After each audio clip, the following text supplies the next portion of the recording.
I would never be begging a nigga to be with me after he got a baby on the way. I would never be having matching t-shirts on with a nigga that got a baby on the way.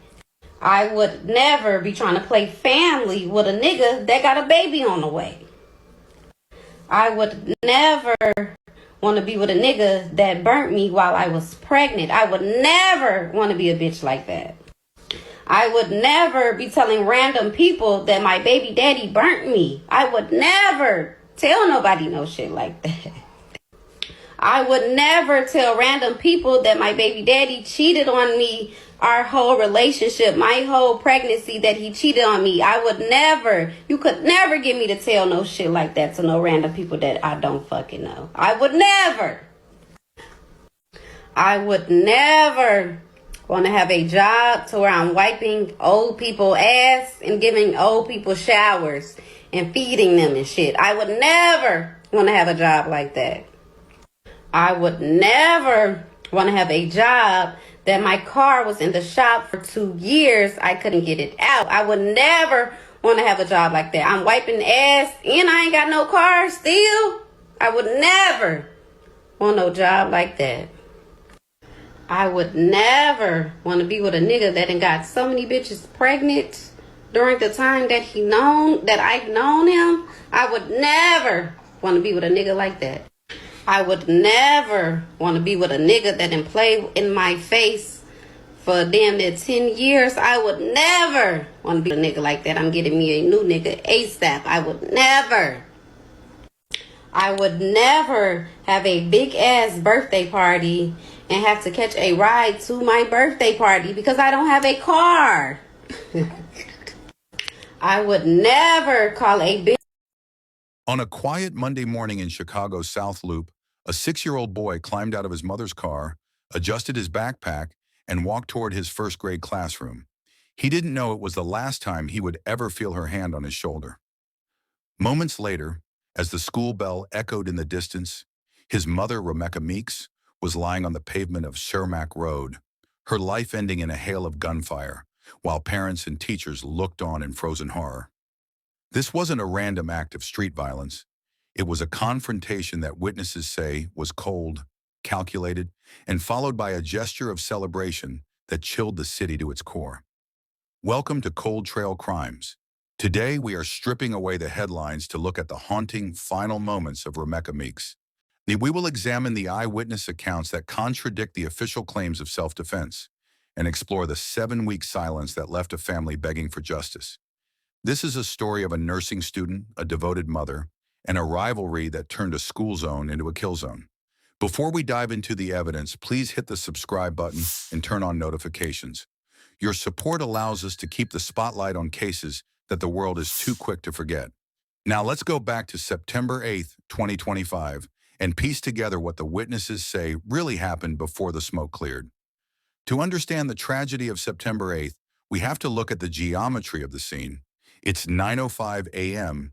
The South Loop is humming with the frantic energy of the morning commute. Romecca Meeks pulls her car to the curb near the intersection of Kermack and State. She is a woman on a mission, balancing the demands of nursing school with the singular devotion of a mother. She walks her son to the school doors, watches him disappear safely inside, and turns back toward her vehicle. She thinks she's heading to class. She doesn't realize she's been followed. Waiting in a vehicle nearby is Quadaja Johnson, known to friends as Holly. With her is a 6-month-old infant and the father of that child, a man who also happens to be the father of Romecca's son. For months, a quiet war of paperwork and digital tension had been brewing between these two women.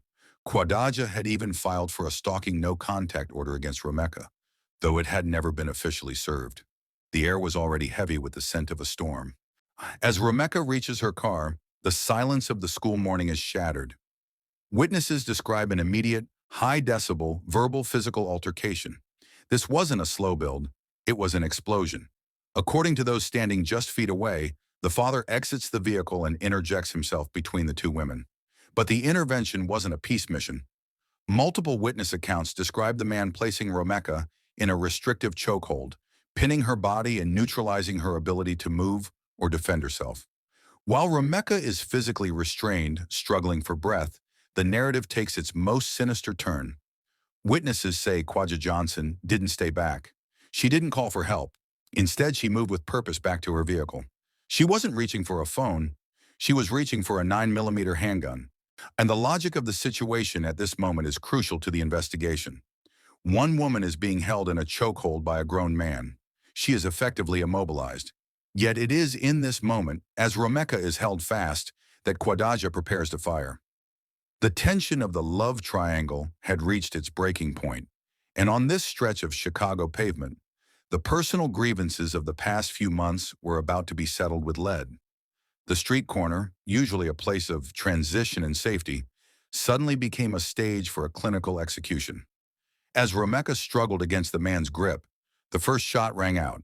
It was sharp, sudden, and sent a shockwave through the parents still lingering near the school gates. The bullet found its mark, and Romecca's body went limp. But it's what witnesses say happened next that transforms this from a tragic, physical dispute into a narrative of cold-blooded intent. After the first shot, there was a pause, a moment where the world seemed to hold its breath. Romecca was already down, already incapacitated, no longer a threat to anyone. Yet Quadaja Johnson did not lower the weapon. Witnesses describe a chilling, deliberate pace as she fired 2 more rounds into Romecca's body.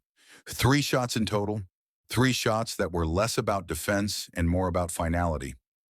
As the echoes of the gunfire faded, replaced by the screams of bystanders, the scene shifted from violence to something far more disturbing.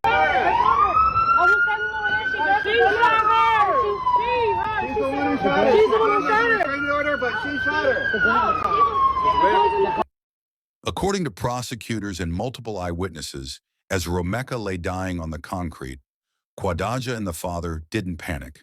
They didn't flee in a frenzy of regret. Instead, they allegedly shared a fist bump, a casual, celebratory gesture of solidarity over a fallen mother. Think about the psychology of that moment. In the immediate aftermath of taking a human life, while the smoke is still curling from the barrel of a gun, to share a celebration is a detail that haunts the investigators. It suggests a shared goal, a mutual understanding that the problem had been solved. Quadaja Johnson, a woman with a valid FOID card and a concealed carry license, would later claim she acted in fear. But the logic of the scene challenges that claim at every turn. How can one claim self-defense when the victim is being restrained by another person? How do you justify the second and third shots to an immobile body? And perhaps most damningly, how do you explain a fist bump over a dying woman?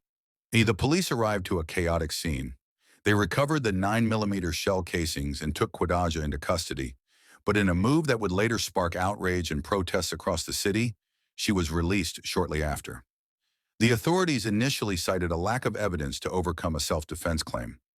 For 7 weeks, while Romecca's family was left to bury a young mother and explain to a 6-year-old why his mommy wasn't coming back, the woman who pulled the trigger was free. For 7 weeks, the legal system went silent, but the streets of Chicago did not. While Quadaja Johnson returned to her life in Des Plaines, Romecca's mother, Tina McMiller, was forced into a dual role, a grieving grandmother and a relentless private investigator. The family knew that the initial release of the suspect was based on a narrative of self-defense, a narrative they believed was a calculated fabrication. To understand why the police hesitated, we have to look at the paper trail. Long before the first shot was fired, Quadaja had been building a legal file. She had filed for a stalking no-contact order against Romecca, painting a picture of a woman under siege. In the eyes of a responding officer on day 1, that piece of paper is powerful. It suggests a history of aggression from the victim. However, as the family and community activists began to dig, the victim narrative started to crumble. This wasn't a story of a woman hiding in fear. It was a story of systemic manipulation. The order had never been served. Witnesses from the neighborhood began to come forward with a different version of the months leading up to the shooting, one of social media taunts and orchestrated run-ins. The investigation reveals a haunting possibility. Was the no-contact order a shield, or was it a setup? True crime experts often look for premeditated provocation, the act of creating a legal defense before the crime is even committed. While the state's attorney's office remained quiet, Romecca's family took to the pavement. They organized rallies outside the police station, wearing pink, Romecca's favorite color, and holding signs that asked a simple, logical question. If there were witnesses in a video, why is she still free? The pressure began to mount. Investigators were forced to re-interview every parent who had been at the school that morning. They had to reconcile the fearing for my life defense with the fist bump testimony. If the shooting was a desperate act of survival, why was there a gesture of triumph afterward? The logic didn't hold. As the 7-week mark approached, the forensic evidence from the autopsy finally landed on the prosecutor's desk. It confirmed the trajectory of the bullets. Shots fired into a body that was already failing. The tide was about to turn. On December 3rd, 2025, the silence finally broke. The wheels of justice, which had seemed stuck in the mud of bureaucracy, suddenly lurched forward. Police arrived at a residence in Des Plaines to execute an arrest warrant that the Meeks family had been praying for since September.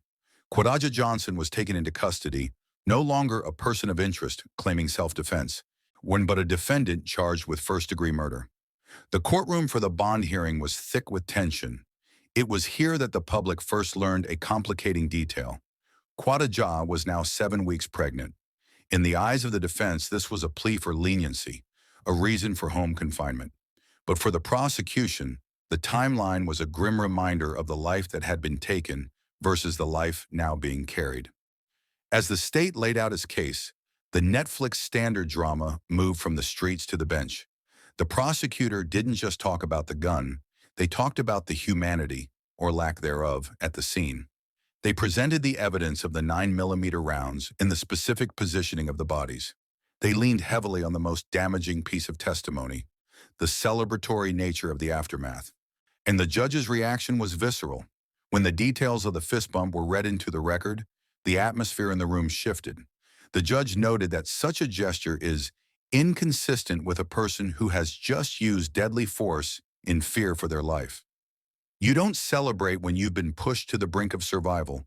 You collapse, you shake, you cry. You don't bump fists with the man who was just holding the victim in a chokehold. Then came the defense's turn. They doubled down on the stalking narrative, trying to paint Romecca as the aggressor who had pushed Quadaja to a breaking point. They argued that the father was merely trying to keep the peace, but the logic was failing. If the goal was peace, why was there a loaded weapon? If the goal was safety, why fire the second and third shots into a woman who was already falling?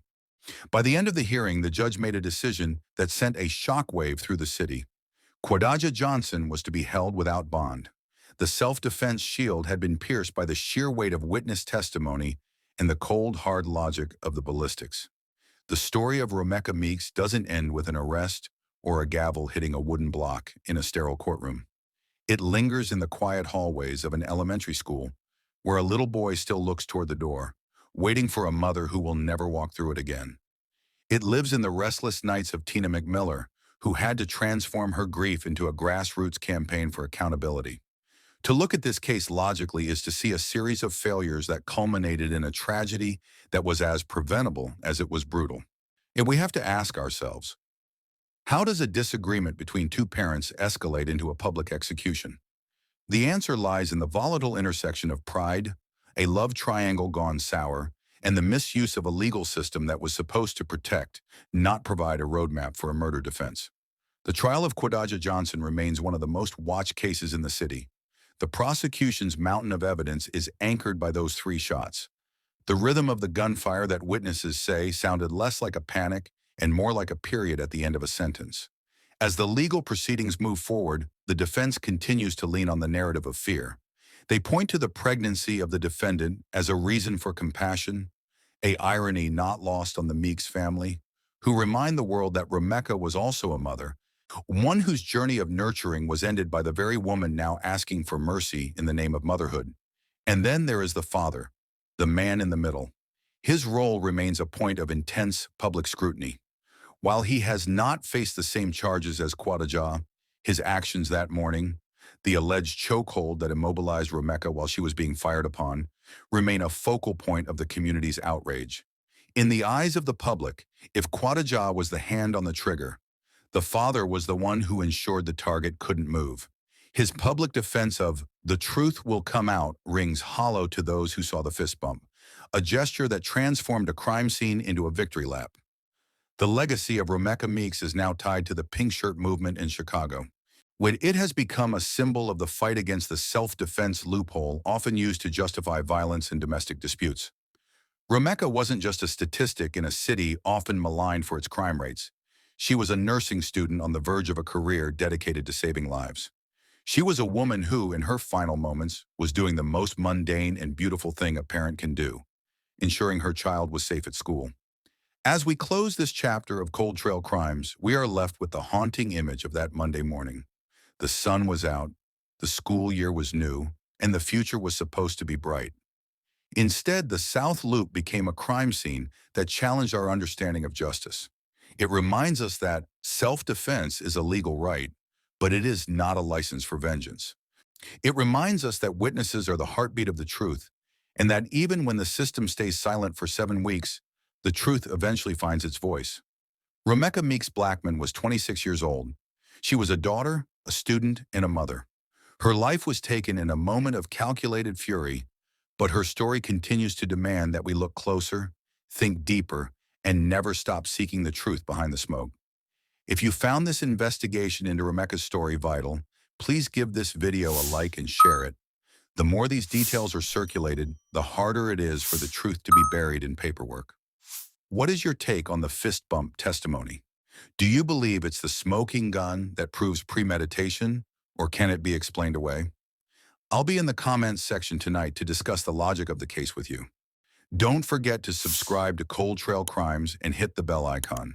We are dedicated to following the evidence wherever it leads, especially when the trail starts to go cold. At your heart, and your mama will always be right there for you. You want to say something to her, look down at your heart, and whatever you say to her, say it to her right there. The same way I have to do. I have to look right here, and I have to talk to her and ask her, just tell me what happened. Witnesses saying what they saw, but you were there.